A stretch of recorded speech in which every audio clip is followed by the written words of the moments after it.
এটা হচ্ছে নীলাচল ম্যাপ, যেখানে আমরা এখন বর্তমানে আছি। এটা হলো এন্ট্রি পয়েন্ট, যেখান থেকে আমরা ঢুকেছি এইমাত্র। সেটা হলো এটা এন্ট্রি পয়েন্ট। এটা এখান থেকে এইমাত্র ঢুকলাম। এখান থেকে ঢোকার পরে আমরা চলে যাব সরাসরি সামনের দিকে যাচ্ছি আমরা। সাথে থাকুন, আপনাদের অসাধারণ একটা দৃশ্য দেখাবো আমরা। মেঘের উপরে পাহাড়, এই যে পাহাড়,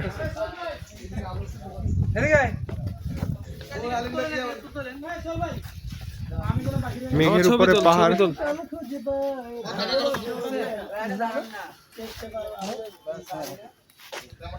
এখানে অনেক পর্যটন। ওকে, ওটা পরে কর। এটা হলো পাহাড়ি আখের রস।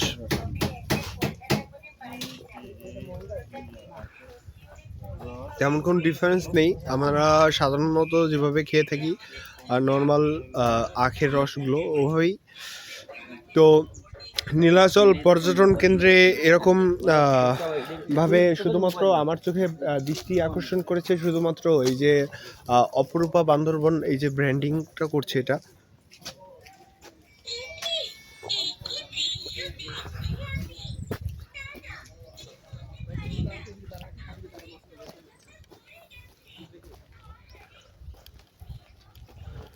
আমরা সামনের দিকে যাওয়ার জন্য অনুমতি পেয়ে গিয়েছি, এখন আমরা সামনের দিকে চলে যাব।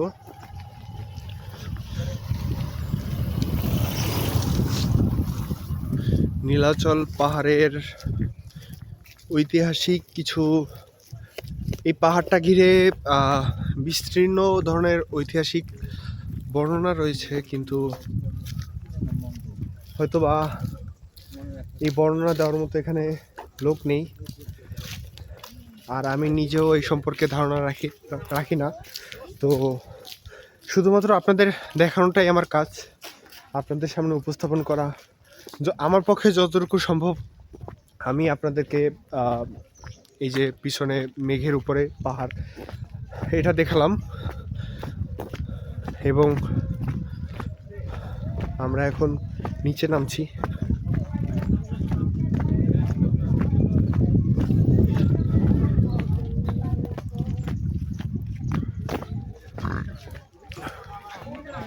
আমাদের উঠতে হবে আরও উপরে।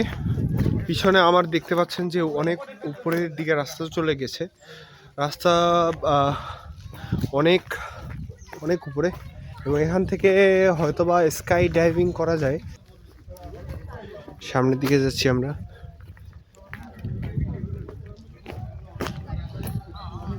এটা হলো সুইং অ্যান্ড থ্রিল।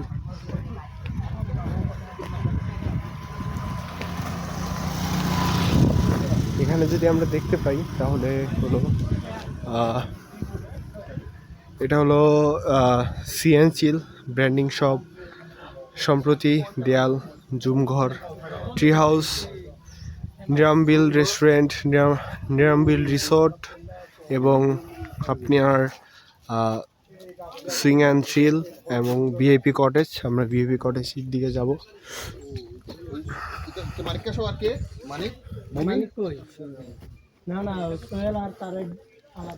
আমরা একটু আপনাদেরকে অ্যাস্থেটিক ফিল দেওয়ার জন্য এই সিঁড়িটা ব্যবহার করব। এই সিঁড়িটা দিয়ে উঠতেছি আমরা। এখন একটু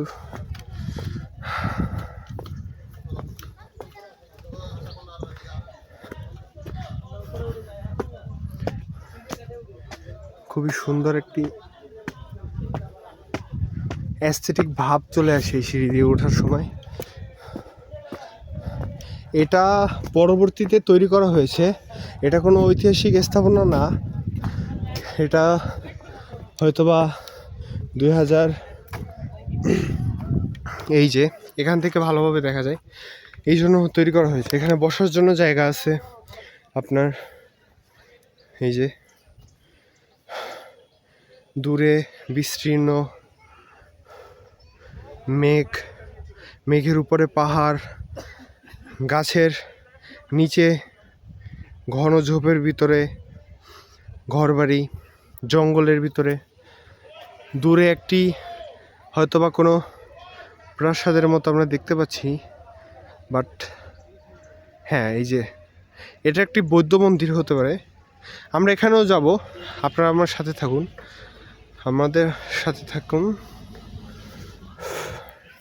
সুইং অ্যান্ড থ্রিল বলতে আমরা এখানে যেটা ভেবেছিলাম, আসলে সুইং অ্যান্ড থ্রিল মূলত ওরকম কিছু না, জাস্ট এটা একটা কিডস জোন, বাট নামটা এমনভাবে দিয়েছে যে সুইং অ্যান্ড থ্রিল। এবং সামনের দিকে আরও একটা পাহাড় দেখবেন আপনারা, এটাও নীলাচল পাহাড়ের সঙ্গেই।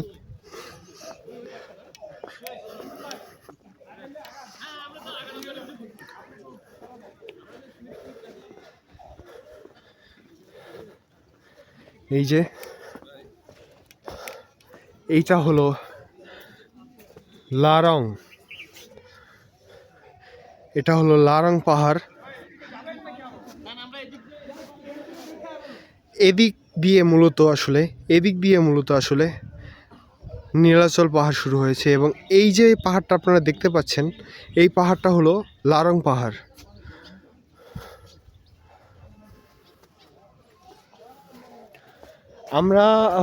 আমরা ভেবেছি যে এখানে হয়তোবা কোনো স্কাই ডাইভিং এর টাইপের এরকম কিছু একটা হবে, বাট এসে খুবই হতাশ হলাম যে এখানে এরকম দৃশ্য দেখাটা খুবই সৌভাগ্যের ব্যাপার। কিন্তু যেভাবে তারা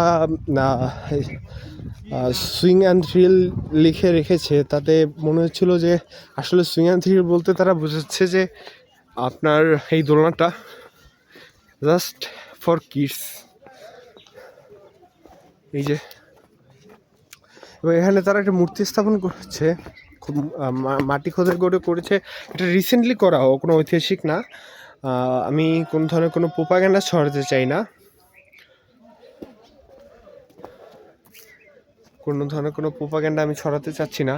এটা তারা নিজেরা এটা তৈরি করেছে। এবং এই পুরো যে আপনি কটেজটা দেখতে পাচ্ছেন, এই যে পুরো কটেজ, এই পুরো রিসোর্ট, যাই হোক, এটা খুব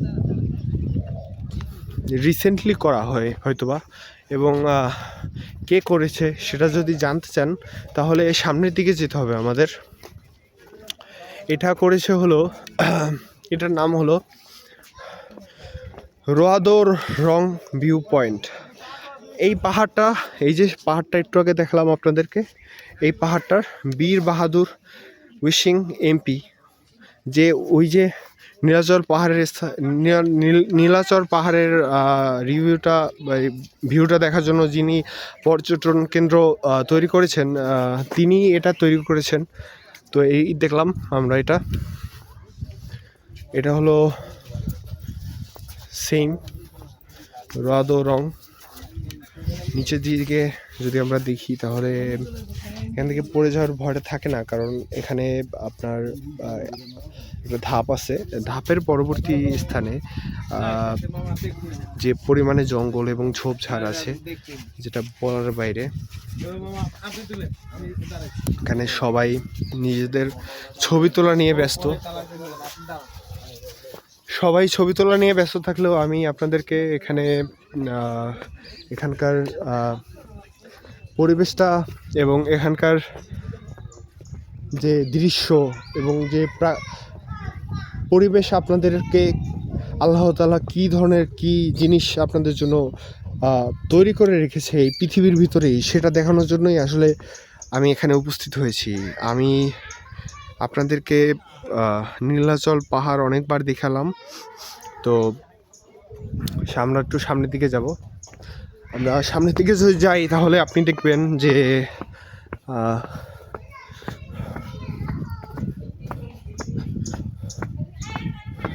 এখানে এটা হলো নিচে যাওয়ার রাস্তা। তো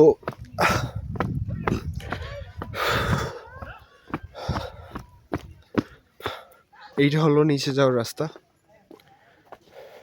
এখানে বসার রাস্তা আছে। তো এইটা হলো আরেকটা পাহাড় না, এটা এই যে আপনার যে একটু আগে যে পাহাড়টা দেখলাম আপনাদের, রোদাং পাহাড়, এই পাহাড়ের সাথে সম্পৃক্ত একটা পাহাড় হলো এটা।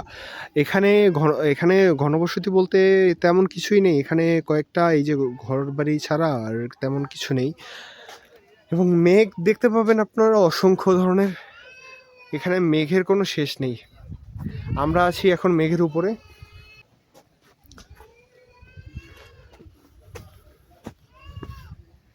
সামনে একটা রেস্তোরাঁ। আমি আরও একটু নিচে নামতে পারি, আমি যদি আর একটু নিচে নেমে আপনাদেরকে দেখাই বিষয়টা তাহলে মনে হয় ভালো হবে। আমি একটু নিচে নামছি শুধুমাত্র এই জায়গাটাকে আপনাদের নিয়ে আসার জন্য। আসলে এখানে এইটা হলো আপনার একটা গাছ, এই গাছের উপরে খোদাই করে রেখা আছে, এখানে আপনারা দেখতে পাচ্ছেন এই যে রদনা নীলাচল পর্যটন কেন্দ্র কটেজ অ্যান্ড শুভ উদ্বোধন করেন জনাব আবুল কালাম মোহাম্মদ শাহিন খান, সচিব, স্থানীয় সরকার বিভাগ, বাংলাদেশ সচিবালয়, ঢাকা, স্থানীয় পল্লী উন্নয়ন সমবায় মন্ত্রণালয়। তো একটা গাছের উপরে এভাবে কিভাবে তারা এই টাইস আকারে এটা বসিয়েছে সেটা তারাই ভালো জানে। এটা দেখানোর জন্য, এবং এই যে বসার জায়গা আছে এখানে, এটা অনেক পুরনো, এই জায়গাটা অনেক পুরনো, এই কারণেই নিয়ে আসলাম আপনাদেরকে যে এগুলো হলো রিসেন্টলি করা। উপরের দিকে আমি যেগুলো আপনাদেরকে দেখিয়েছি এগুলো সব রিসেন্টলি করা হয়েছে, কিন্তু এই যে জায়গাটা, এই জায়গাটা রিসেন্টলি করা না, এই জায়গাটা একদম ফার্স্ট টাইম যখন এটা করা হয় হলো আপনার 2003-এর দিকে করা হয়েছে।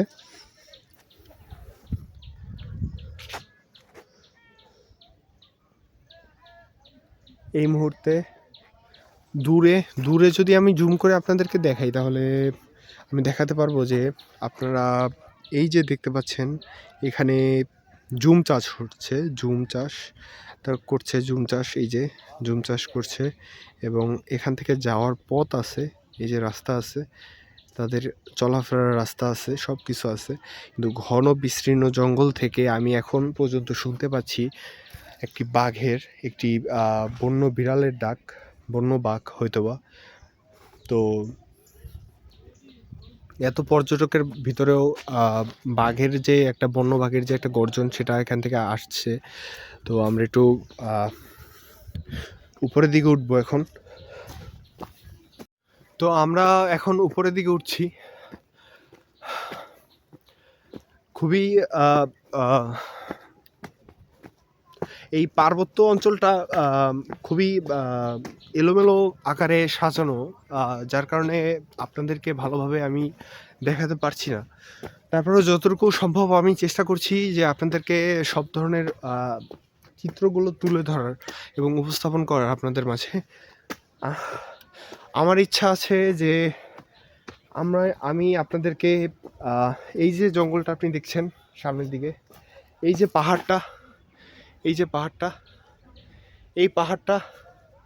পাহাড়টার পুরো ব্লকটা আপনাদেরকে, এই সামনের এই পাহাড়টার, এই যে সামনের এই রিজং পাহাড়টার, এবং এই ঘন এই জঙ্গলটার, এবং ওই যে আপনাদেরকে আমি দেখালাম যে তারা কিভাবে তাদের চাষবাস করে এবং তারা কিভাবে জমিতে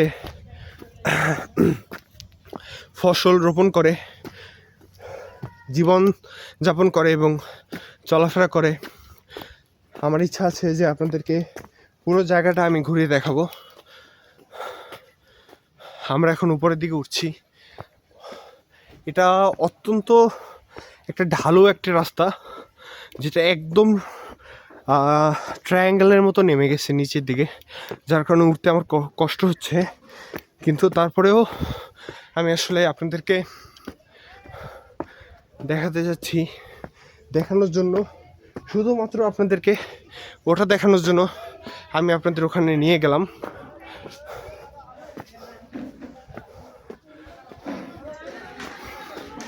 আশেপাশে যতগুলো যা দেখছেন সবই সম্প্রীতি তৈরি করা হয়েছে, এবং এই নীলাচল পাহাড়ের কয়েকটা ভিডিও আপনাদের দিব, খুব তাড়াতাড়ি আপনারা পাবেন। তো এই ছিল নীলাচল পাহাড়ের বিস্তীর্ণ বর্ণনা। আপনারা যদি আমার পাশেই থাকেন তাহলে আমি এই যে নিচে দেখছেন এই পুরো জায়গাটা আমি আপনাদেরকে তাদের লাইফস্টাইল, তাদের চলাফেরা, তাদের সব কিছু, হয়তো আমার শ্বাস নিতে কষ্ট হচ্ছে কারণ আমি এইমাত্র আপনাদেরকে একটা জিনিস দেখানোর জন্য নিচে গিয়ে তারপর উপরে উঠে আসলাম। তো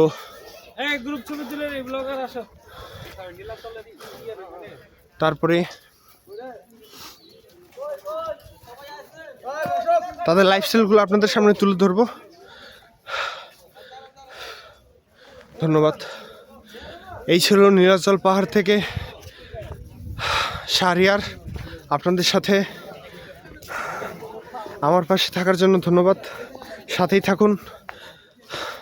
পাহাড়ি মানুষের লাইফস্টাইলগুলো আপনাদের মাঝে উপস্থাপন করার ইচ্ছা।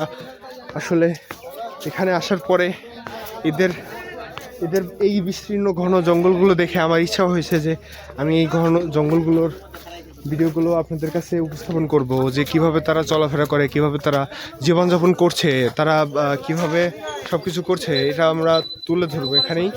ধন্যবাদ।